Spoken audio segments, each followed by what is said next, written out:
Assalamualaikum warahmatullahi wabarakatuh. Halo teman-teman, selamat datang di podcast Kabinet Akrapesia. Ruang ngomong santai tetapi penuh makna. Pada episode kali ini, kita akan membahas topik yang cukup dekat dengan mahasiswa PAI, yaitu Himpunan Mahasiswa Jurusan Pendidikan Agama Islam. Tapi pertanyaannya, apakah HMJ ini sudah benar-benar hadir dan dirasakan oleh mahasiswa, atau HMJ ini hanya terlihat aktif di permukaan tetapi tidak berdampak? Nah, menariknya di episode kali ini kita gak akan cuma ngomong berdasarkan opini, tetapi juga kita telah menyebarkan pertanyaan-pertanyaan kepada mahasiswa. Dan di podcast ini kita akan membahas serta menjawab beberapa pertanyaan dari mahasiswa yang telah diisi. Tenang, di sini kita tidak cari siapa yang salah, tapi kita ingin sama-sama mencari siapa yang bisa diperbaiki. Nah, supaya pembahasan kita kali ini lebih berimbang, kita akan langsung ngobrol bareng bersama seseorang yang memiliki peran penting di HMJ PAI. Di sini sudah hadir Ketua HMJ PAI yang akan menjawab semua pertanyaan-pertanyaan yang teman-teman tulis di Google Form. Halo Kak, boleh kenalan dulu kepada teman-teman semua? Halo semuanya, perkenalkan nama aku Muhammad Indah Maulana.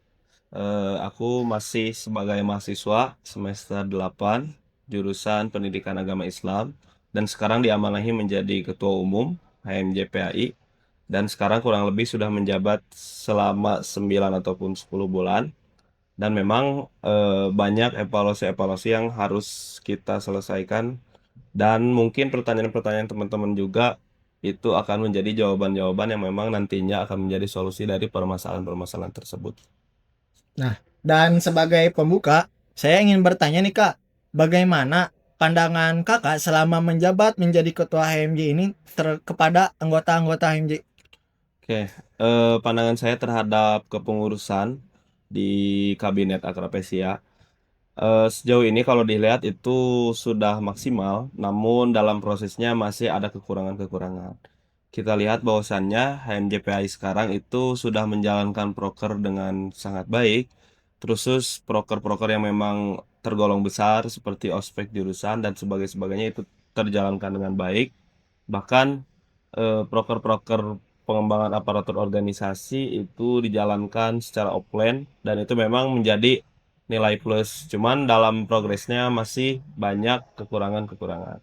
Nah, setelah kita ngobrol santai dengan Ketua Umum kita akan langsung masuk ke inti acara, yaitu kita akan langsung menjawab dan menanggapi pertanyaan-pertanyaan yang teman-teman tulis di Google Form. Nah, untuk pertanyaan yang pertama, yaitu eh, ternyata masih banyak mahasiswa yang cuman kenal pengurus saja nih Kak. Menurut Kakak, kenapa bisa sejauh itu jaraknya?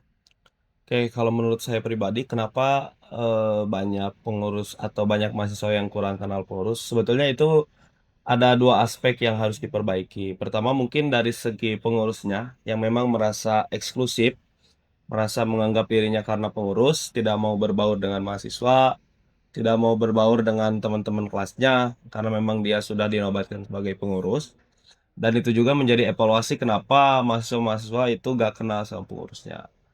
Yang kedua, permasalahannya bisa terlihat daripada mahasiswanya itu sendiri. Bisa jadi mahasiswanya tidak pernah ikut dalam kegiatan-kegiatan atau bahkan tidak mau berinteraksi sama sekali dengan para pengurus. Sehingga hanya beberapa saja yang memang kenal dengan pengurus HMJ ataupun sebaliknya pengurus HMJ hanya kenal beberapa saja dari mahasiswa PAI. Kalau kita lihat kan jumlah indeks mahasiswa PAI kan banyak, 1.200 lebih.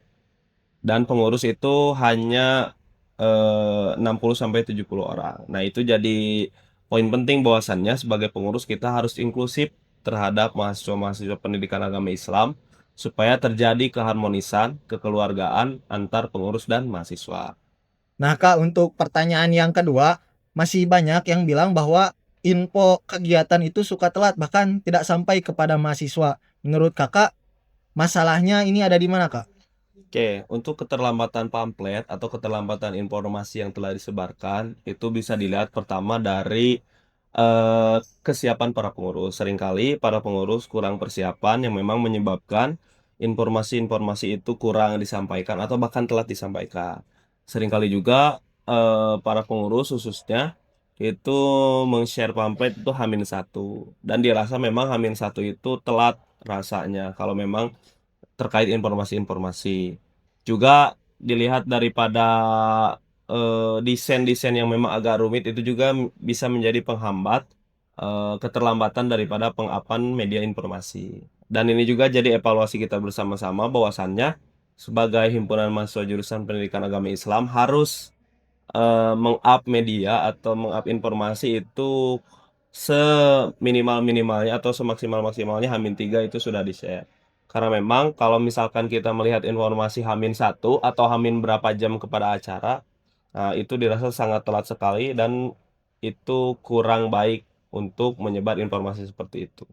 Nah Kak, untuk pertanyaan yang ketiga dari segi kegiatan, itu ada yang ngerasa bahwa proker HMJ itu masih kurang relate sama kebutuhan mahasiswa.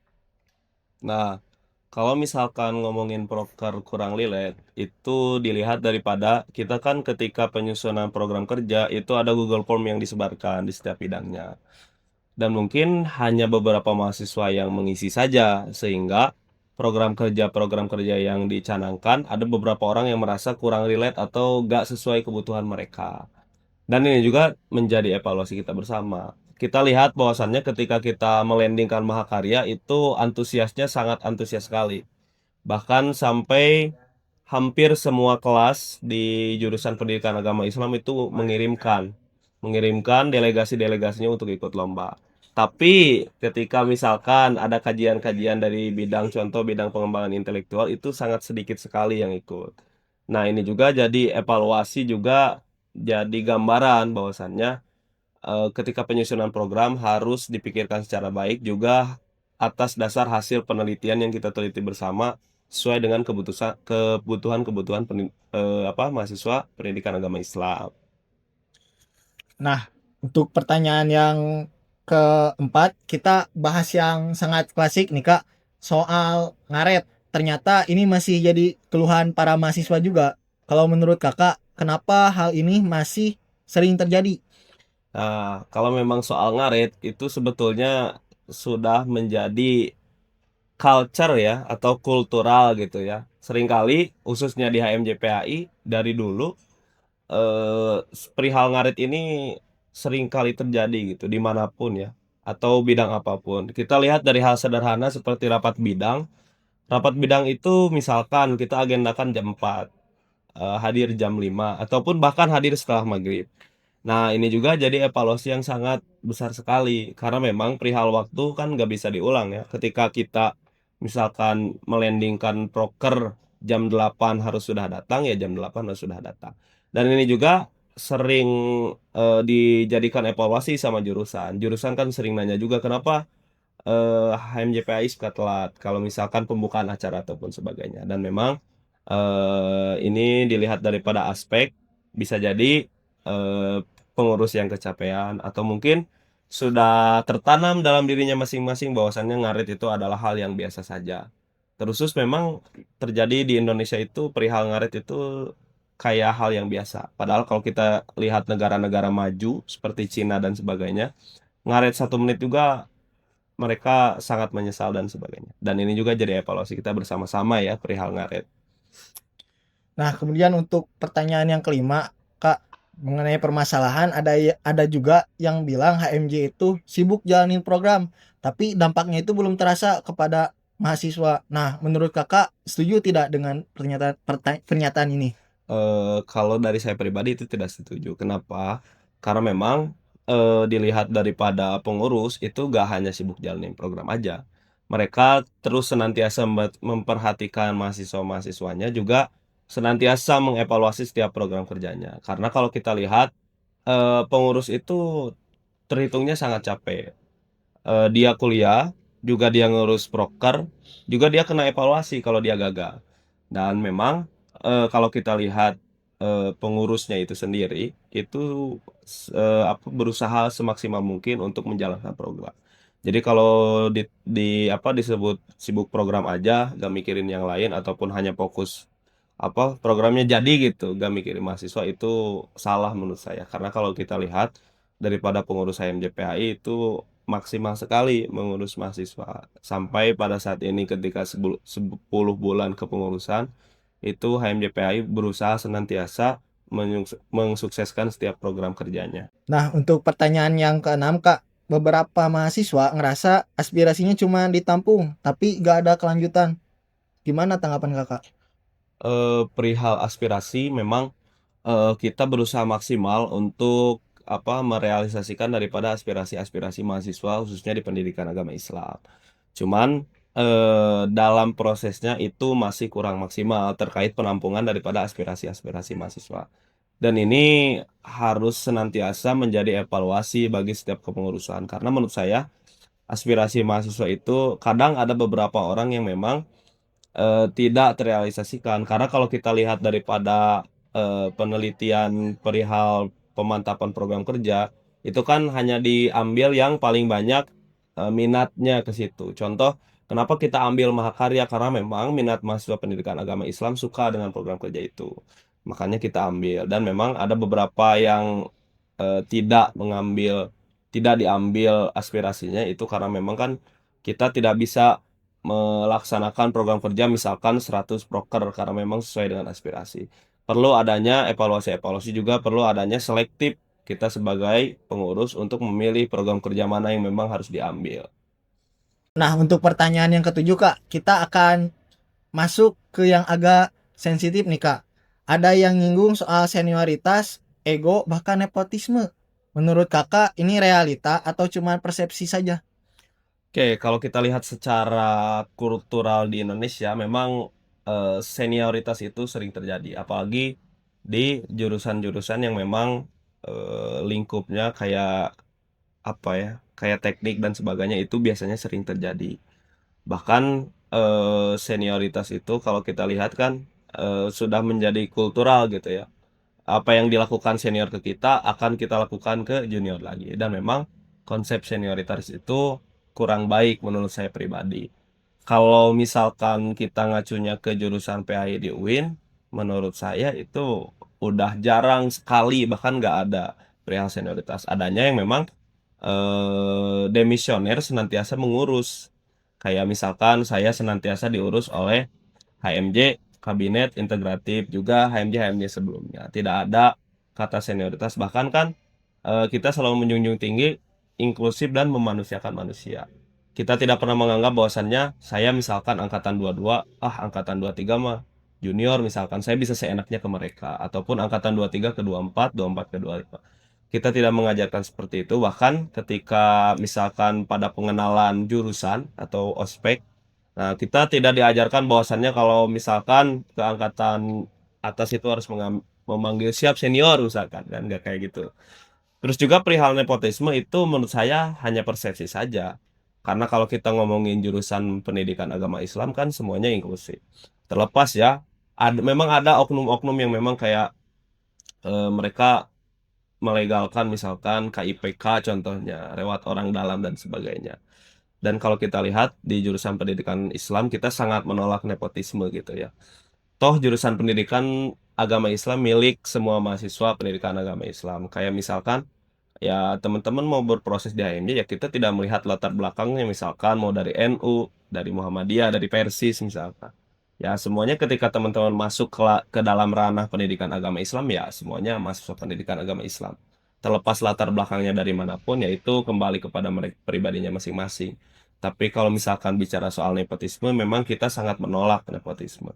Nah itu juga kalau memang ada beberapa orang yang menganggap seperti itu, dan memang itu terjadi, itu akan senantiasa jadi evaluasi. Adapun menurut saya pribadi ya itu hanya persepsi beberapa orang saja. Karena sejauh ini HMJPAI sangat menolak nepotisme gitu. Kita senantiasa menjunjung memanusiakan manusia dan keharmonisan keluarga. Makanya kita tidak pernah membedakan siapa-siapapun dari manapun dan latar belakangnya apapun. Nah, Kak, untuk pertanyaan yang kedelapan nih, ada juga yang bilang kepercayaan mahasiswa ke HMJ itu sudah menurun. Nah, apakah Kakak sendiri merasakan hal itu?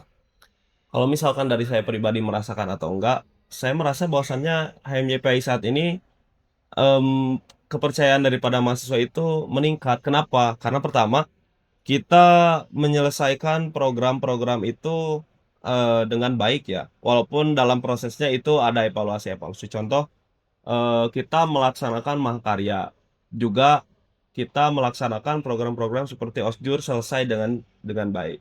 Kayak misalkan, OSJUR itu kan banyak ya yang harus kita kasih, kayak misalkan kewajiban-kewajiban kita mengurus ospek jurusan misalnya. Kita harus pertama harus menjamin makanan mereka, terus kesehatan para mahasiswanya, juga kita ada kewajiban memberikan PDH ya, karena memang sesuai daripada, apa, kewajiban kita dan persetujuan daripada mahasiswa, dan juga memberikan sertifikat dan sebagainya. Nah, kita menyelesaikan semuanya, bahkan, eee, kemarin khususnya kan ada beberapa PDH yang memang, kurang bagus, kita perbaiki dan telah kita selesaikan.